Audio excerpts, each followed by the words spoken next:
Thank you, everybody, for coming to the Aaron Torres Podcast YouTube page. If you could do me a quick favor, see that little subscribe button at the bottom of your screen? Go ahead, click that subscribe button.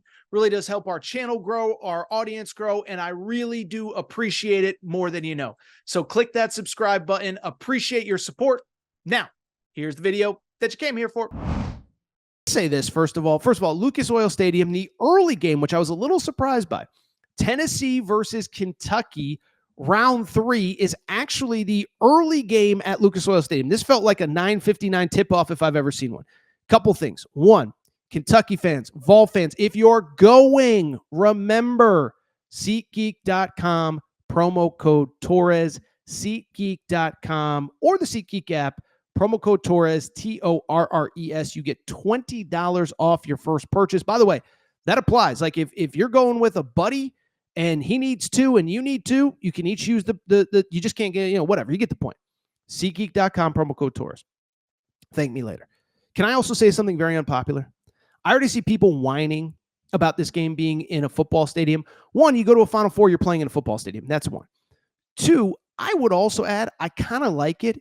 And oh, by the way, for Tennessee and Kentucky, in a game that is drivable for both, plus Purdue, it's going to be an awesome atmosphere. Like, I know it's not perfect. Nothing's perfect.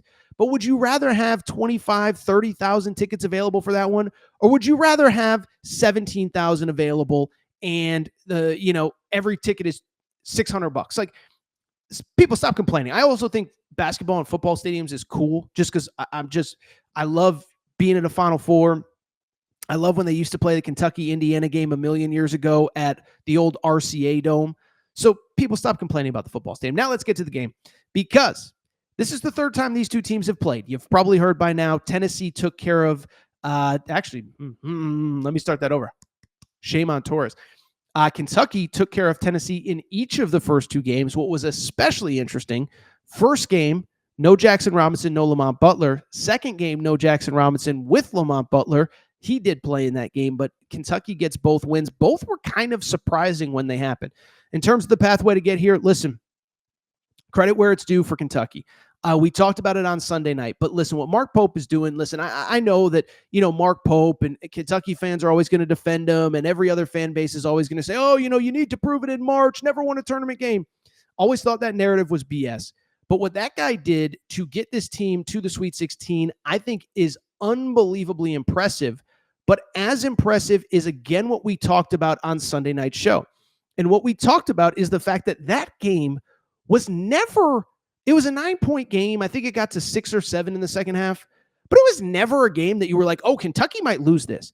And the thing that stands out to me that is most impressive about Mark Pope is the fact that basically you could name 1 or 2 games where Kentucky didn't come out ready to play.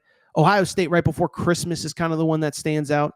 But for the most part, yeah, they've lost to good teams, but they've never just lost because they weren't ready to play. Even the Arkansas game at Rupp, like, offensively, they were on fire. They just couldn't get stops. And by the way, it turns out Arkansas is better than we realized at the time. And so I just bring it up to say, like, what Mark Pope is doing to have this team in the Sweet 16, the manner in which they got there, kind of dominating Illinois, wire to wire, is unbelievable. By the way, should mention, Kobe Brea sort of became a household name on Sunday. 23 points, 3 of 8 from 3, 10 of 16 from the field. I saw so many people talking about him as a second-round pick, NBA draft pick after this game, after the game on Sunday. Shows you the impact the spotlight of an NCAA tournament can have. And then, the unsung hero, maybe not unsung to Kentucky fans, but maybe on a national level, Lamont Butler, one shoulder, 14 points, 5 assists, 3 steals. We all saw Brad Underwood after the game basically saying, like, yeah, that Kentucky team is going to go as far as Lamont Butler takes them. So Kentucky gets to Lucas Oil Stadium, Sweet 16, first year under Mark Pope. By the way, without their second leading scorer. The Tennessee side of things, can we just say this? If you're still making Rick Barnes and March jokes, bro, 1999 called, 2009 called, it wants its jokes back. It's not applicable anymore. This is the 4th trip to the Sweet 16 for Rick Barnes in the last 6 NCAA tournaments. I know he hasn't broken through to a Final Four. By the way, last year, They played Purdue as tough as anybody not named UConn. If they were in anyone other than Purdue or UConn's bracket, they probably would have been in Phoenix. I don't think it's hyperbole to say they were the third best team last year. They just so happened to get the wrong matchup in the Elite Eight. Well, they're back in the Sweet 16.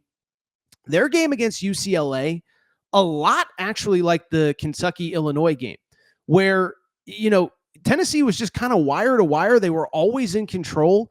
You never really felt like there was a scenario in which they weren't going to win the game. They only win by 9, and you say, okay, well, whatever. It's like, no. They completely dominated that game. You were never worried about them. I think the big thing, the three-point shooting, 11 of 22 from 3, 14 of 16 from the field, and then the trademark toughness, plus 10 on the boards.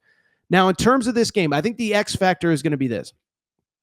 Chaz Lanier has been a completely different player the last month or so. And I think, Tennessee to me, I remember going on in Knoxville with my buddy Russell Smith, the drive 3 to 6 Eastern time in Knoxville.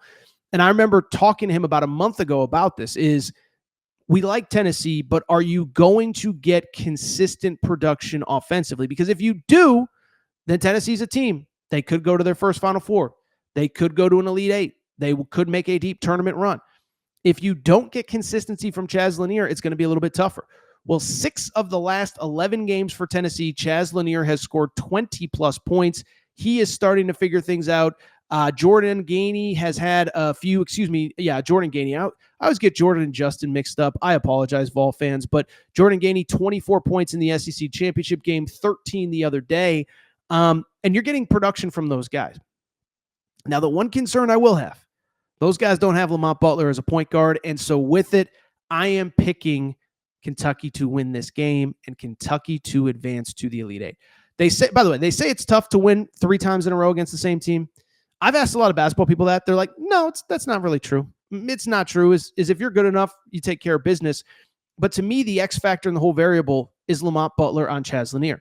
We could go on and on. Amari Williams versus this guy, Igor Milicic versus that guy, Zakai Ziegler versus this guy, whatever. But at the end of the day, the bottom line is what I just said. Tennessee, it goes as far as Chaz Lanier does when he is cooking offensively. When he's cooking offensively, they can beat anybody.